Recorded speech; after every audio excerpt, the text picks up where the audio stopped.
আসসালামু আলাইকুম সবাইকে কেমন আছেন সবাই? আশা করি সবাই অনেক অনেক ভালো আছেন। আমার নতুন একটি ভিডিওতে আপনাদের সবাইকে আবারও আমন্ত্রণ জানাচ্ছি। আশা করি আমার এই ভিডিওটিও আপনাদের কাছে অনেক অনেক বেশি ভালো লাগবে।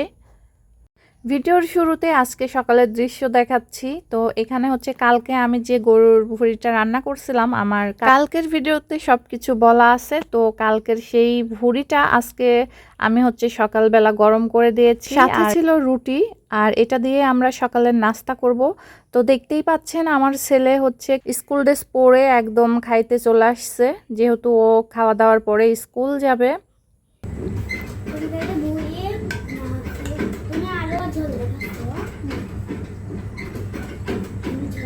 টেস্টি না? এখন থেকে যেদিন ভুড়ি রান্না করব খাবে, ঠিক আছে?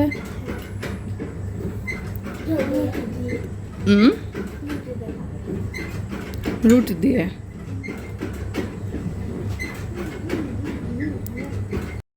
আজকে আমি ওদের খাওয়া দেখে আশ্চর্য হয়ে গিয়েছি।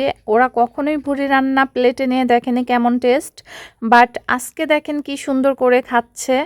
দেখে তো আমার খুবই ভালো লাগলো, এবং আমি ওদেরকে ইন্সপায়ার করলাম যে আমি যেদিন যেদিন ভুড়ি রান্না করব সেদিন যেন ওরা রুটি দিয়ে খায়। তো ওরা হচ্ছে সম্মতি জানিয়েছে, ওরা শুধু ওই ফ্রেশ মাংস যেটা সেটাই খায়। কিছুদিন আগে মানহার বাবা যখন মানহার নানু বাসায় গিয়েছিল, তো গাছ থেকে অনেকগুলো কলা পেড়ে দিয়েছিল মানহার নানু।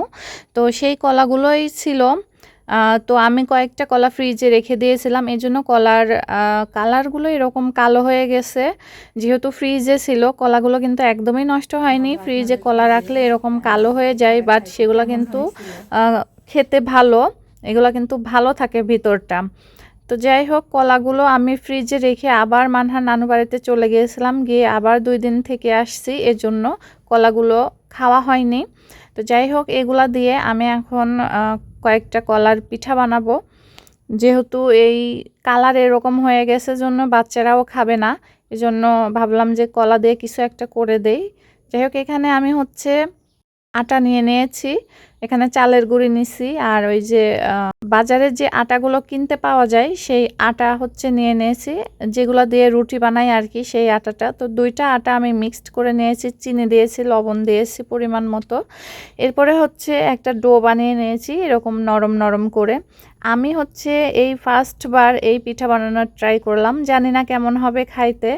আমি কখনো আসলে দেখেও নাই এই পিঠা কেমন করে বানাই, আমি নিজ আইডিয়া থেকে বানালাম। অবশ্য ছোটবেলায় যখন আম্মু আগে এগুলা আমাকে বানিয়ে দিত, তো আমি হচ্ছে একটু আইডিয়া নিয়ে এগুলা হচ্ছে বানাচ্ছি।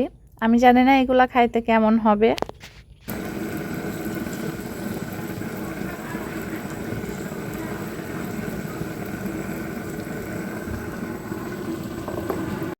প্রথমবার ট্রাই করতেছিলাম, তো আমার ভয় ভয়ও লাগতেছিল, ভাবলাম যে মানহার বাবা খেয়ে কি বলবে না বলবে।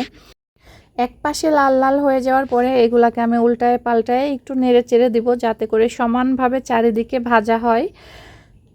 দিব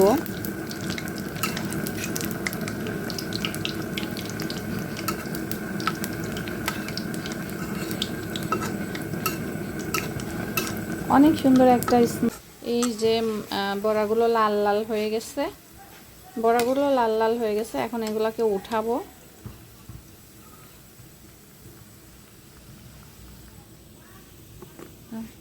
গরম গরম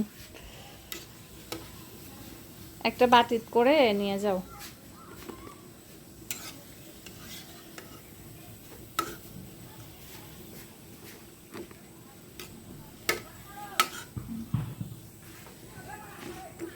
ঠান্ডা হয়ে গেলে খায় না লাগে।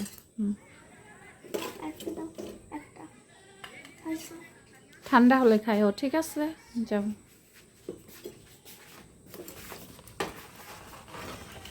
কালার দেখে তো মনে হচ্ছে মাশাআল্লাহ খাইতে অনেক মজা হবে। এরই মধ্যে আমার ছেলে চলে এসেছে, ওর নাকি খুবই ক্ষুধা পাইছে, যেহেতু বিকেলবেলা দুপুরবেলা ভাত খেয়ে প্রাইভেট গেছিল, আর বাসায় আসছে, আসার পরে ওর ক্ষুধা লাগছে। তো এসে আমাকে বলতেছে আম্মা আমাকে পিঠা দাও। তো আমিও হচ্ছে কয়েকটা পিঠা ওকে তুলে দিলাম। আমার ভিডিওগুলো যদি আপনাদের কাছে ভালো লেগে থাকে তাহলে অবশ্যই আমার চ্যানেলটা সাবস্ক্রাইব করে রাখবেন, যাতে করে আমার পরবর্তী কোনো ভিডিও আপনার কাছে খুব সহজে পৌঁছে যায়। তো আজকে এ পর্যন্তই ছিল। আল্লাহ হাফিজ।